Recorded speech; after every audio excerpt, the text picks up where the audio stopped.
Covaxin ने कल हमें चिट्ठी लिखी है, साफ साफ कह दिया उन्होंने कि हम वैक्सीन नहीं दे सकते हैं।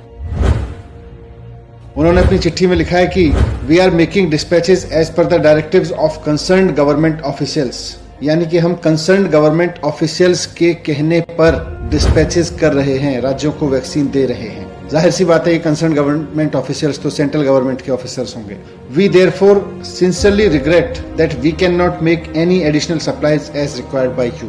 तो वो कह रहे हैं कि हम आपको अब उससे ज्यादा वैक्सीन दे ही नहीं सकते जितनी हमें कंसर्न्ड गवर्नमेंट ऑफिशियल्स मतलब केंद्र सरकार कह रही है। तो कोवैक्सीन की सप्लाई अब दिल्ली को बंद है और मुझे नहीं पता बाकी राज्यों को कितनी की जा रही है, पर दिल्ली को तो उन्होंने लिख के दे दिया है कि हम आपको वैक्सीन नहीं दे सकते हैं, क्योंकि हमें सेंट्रल गवर्नमेंट के हिसाब से वैक्सीन देनी है दिल्ली के सब लोगों को वैक्सीन लगाने के लिए। दिल्ली सरकार ने 1,34,00,000 वैक्सीन की डिमांड की थी। 67 लाख वैक्सीन हमने कोविशील्ड से मांगी थी और 67 लाख वैक्सीन हमने कोवैक्सीन से मांगी थी।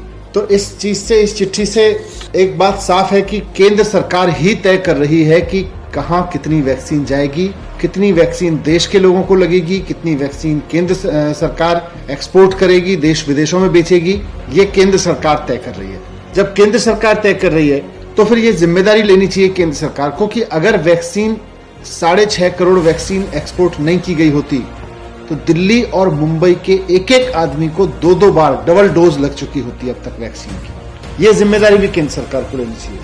आज कोवैक्सीन की सप्लाई तो उन्होंने मना कर ही दिया। हमारे पास में जितने भी रिजर्व था, जितना भी स्टॉक आया था वो खत्म हो गया है और हमारे पास इस वक्त कोविशील्ड के जितने सेंटर्स थे वो चल रहे हैं, लेकिन कोवैक्सीन के सेंटर्स हमें बंद करने पड़े हैं। 17 स्कूलों में करीब 100 से ज्यादा सेंटर्स हमको बंद करने पड़े हैं कोवैक्सीन के। मैं फिर से रिक्वेस्ट करूंगा केंद्र सरकार से कि देश में, राष्ट्र में इस समय जो संकट है उसकी गंभीरता को समझें और एक राष्ट्र की सरकार की भूमिका निभाएं। ये राज्य इंटरनेशनल मार्केट में चले जाएं, राज्य इंटरनेशनल टेंडर कर दें, वो करेंगे ही, आप नहीं करोगे तो करेंगे राज्य, लेकिन केंद्र सरकार की भूमिका है इस समय, वो निभाएं। एक्सपोर्ट सारा बंद करें और जैसा अरविंद केजरीवाल जी ने कल माननीय मुख्यमंत्री जी ने कहा था कि इन दोनों कंपनियों की प्रोडक्शन कैपेसिटी लिमिटेड है, इनसे फॉर्मूला लेके सारी कंपनियों को, देश में जितनी भी कंपनियां वैक्सीन बना सकती हैं उनको सबको इसका फॉर्मूला देके मास स्केल पे प्रोडक्शन कराएं। नहीं तो ये 3rd wave, 4th wave, 5th wave में हमारे लोग वैसे ही मरते रहेंगे जैसे इस 2nd वेव में मरे।